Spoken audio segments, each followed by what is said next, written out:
regular criminals than the military has with the Army Field Manual. For example, a district attorney will threaten capital punishment if a detainee doesn't cooperate. Under the Army Field Manual, you can't threaten a detainee in any way, despite the fact that Ali Soufan did it. So you know, these are tools.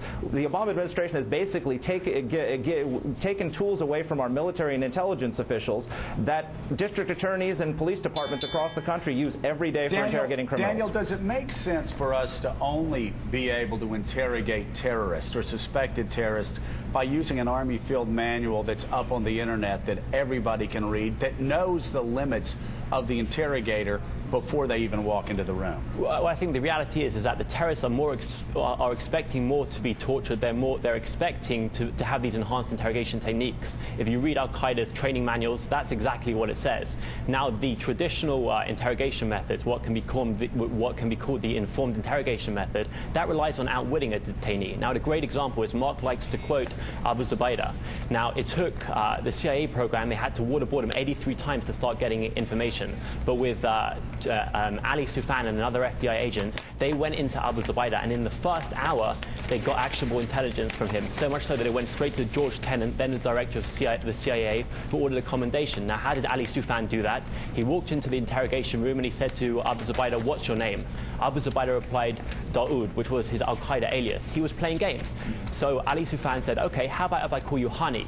Now, Honey was a nickname that Abu Zubaydah's mother called him. Now, Abu Zubaydah's face just dropped, and he shrugged and said, "Okay, what do you want to know?" And in that first hour, he gave actionable intelligence. So you're going to trust a technique that takes 83 waterboarding times, or a technique that gets information straight away? Well, I think it's a little funny to be saying that the FBI techniques work more quickly than the CIA's do, because when Ali Soufan, again, according to the same Justice Department report, Ali Soufan said that his interrogation of Qahtani was going to take a very long time because he was resistant. So he admits that his techniques are slow. And the fact is, when it comes to Abu Zubaydah, he got some information initially, and then Abu Zubaydah stopped talking. And according to Ali Soufan's own partner, Agent Gibson, in this report, it was only when the CIA took over his interrogation and started applying enhanced interrogation techniques that he gave us information on Jose Padilla, who had been sent by KSM to blow up apartment buildings in the United States using natural gas. Soufan has claimed he got that information without any kind of enhanced interrogation techniques. The Justice Department says, A, that's not true, the techniques were being used, and B, it wasn't Soufan who got it, it was the CIA, according to his own partner, Agent Gibson. Okay, we're going to open this up, and let's get away with the bell, do away with the bell, because this seems... There are no crazy Larrys here. Nope.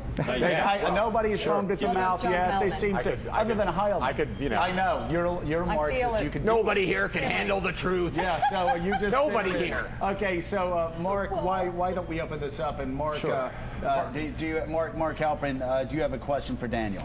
Well, I was going to ask Mark a question. Okay, go ahead. Mark, ask Mark a question. Mark, you've gotten some criticism, not just from here today, but from others, including from Larry. I'm just wondering, taking a step back from some of the specifics you all have been talking about, why do you think it is? Do you think people who are challenging you based on difference of fact, of ideology? What accounts for these differences and some of the emotion behind it? There's a lot of emotion behind it, and I respect the emotion. I respect the opinions of people on the other side. I wish they would respect the opinions of people on our side. They seem to think that we're some sort of, where our opinions aren't valuable. The problem is that for 6 years, the discussion on this program has been based on leaks from people within the government who were opposed to the program and false statements by people who didn't know how it worked. And all of the answers, I knew all this information years ago. I start my book, Courting Disaster, by saying you should not be reading this book and I should not have been able to write it because the information is classified. So if someone went out and said that we waterboarded people in the same way as the Spanish Inquisition and Nazi Germany and the Khmer Rouge, we couldn't answer that because we'd have to explain how waterboarding actually took place and that we would be giving intelligence to the enemy. So for 6 years, the critics have had the field to themselves. And now they don't have the field to themselves and they're not happy about it. John Heilman. I'll ask Daniel, on a separate point. Let's step even further back. David Petraeus, others say that there's been incredible progress made against al-Qaeda over the course of the last year. It seems to me one of the core questions here is the country in fact less safe because Barack Obama's in office or not? So Just give me a sense of where you think we stand now. Has progress been made over the course of the last year? And does not, if that's the case, doesn't that refute the notion in some way that Barack Obama has put the nation at risk in some intolerable way? Well, I think that's a great question, and the truth is that the professionals are now being brought back in.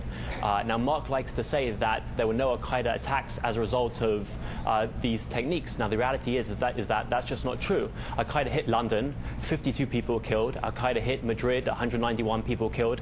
Al-Qaeda hit Bali, 20 people were killed. Now, to me, those are victims of Al-Qaeda.